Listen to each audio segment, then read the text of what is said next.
Salam à tous. Aujourd'hui, je voulais vous parler de la polygamie dans le Coran. La polygamie, c'est une exception bien encadrée, c'est pas une règle. Aujourd'hui, beaucoup de musulmans pensent qu'Allah autorise les hommes à avoir jusqu'à 4 femmes, sans condition particulière. Mais si on prend le temps de méditer attentivement le Coran, on se rend compte que ce n'est pas du tout ce qu'il dit.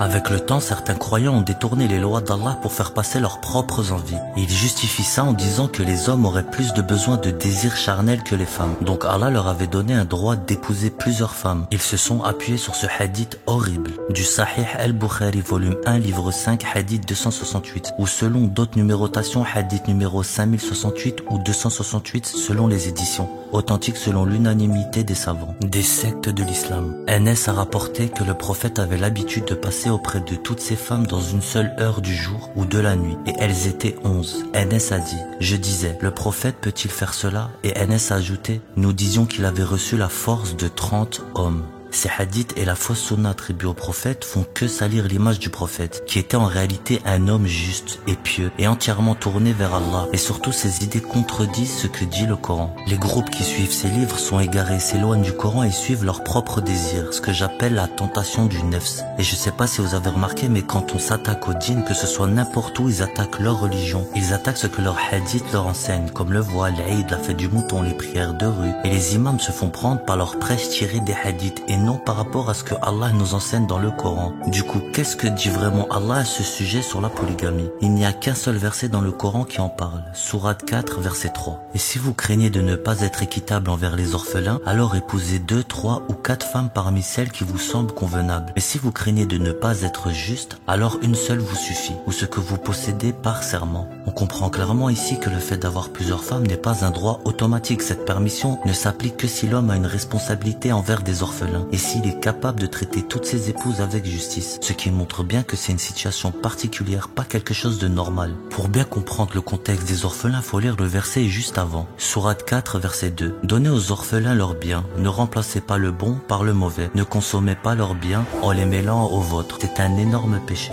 Ici, Allah s'adresse aux hommes qui s'occupent des biens des orphelins. Il les met sérieusement en garde contre toute injustice ou trahison. Puis dans le verset suivant, il propose une solution pour protéger les orphelins. Épouser une femme ou plusieurs si nécessaire pour créer un foyer stable et sécurisant pour eux. Du coup, la polygamie est présentée comme une solution à un problème particulier, pas comme un droit pour les hommes de faire ce qu'ils veulent ou de suivre leurs envies. Allah dans la sourate 4 An-Nisa, il insiste sur le fait qu'une seule femme est meilleure. Et plus loin dans la sourate 4 au verset 129, il nous dit « Vous ne serez jamais capable d'être juste entre les femmes, même si vous vous efforcez. Ne penchez donc pas totalement vers l'une, laissant l'autre comme en suspens. Et si vous vous réconciliez et vous vous prémunissiez, Allah est certes pardonneur et miséricordieux. Même avec la meilleure volonté du monde, un homme ne pourra jamais être parfaitement équitable avec plusieurs femmes. Allah le sait. C'est pour ça qu'il nous recommande la monogamie. Le message d'Allah dans le Coran est très clair et pur, mais il est souvent déformé parce que certains appellent les hadiths ou la sunna. Ces textes ajoutent des choses que Dieu n'a jamais dites ni autorisées, et souvent vont même à l'encontre du Coran. Des gens mettent des livres comme ceux de Bukhari au niveau du Coran, alors que seule la parole d'Allah doit faire autorité. Allah subhanahu met en avant la justice, la protection des plus faibles comme les orphelins et le respect des femmes. Allah ne donne pas carte blanche aux hommes pour épouser plusieurs femmes comme bon leur semble. Et même dans ce cas-là, Allah recommande clairement de se contenir d'une seule femme, car l'équité entre plusieurs femmes est impossible. En plus de ça, la polygamie peut engendrer des tensions comme la jalousie, et c'est déjà arrivé. Ce n'est pas un péché d'être jalouse, c'est une émotion. Ce qui compte, c'est la manière dont on y réagit, et ce que chacun, homme et femme, fait pour construire une relation équilibrée, respectueuse et juste. Pour finir, Allah est juste et ses lois sont faites pour protéger les plus vulnérables, pas pour satisfaire les égoïsmes humains. Sur ce, oubliez pas une chose, Allah est parfait, l'homme est imparfait, le Coran nous vient d'Allah, les hadiths nous viennent des hommes, la conclusion est vite faite. Qu'Allah nous guide tous dans la vérité et nous facilite la compréhension de son kitab. Assalamu alaikum.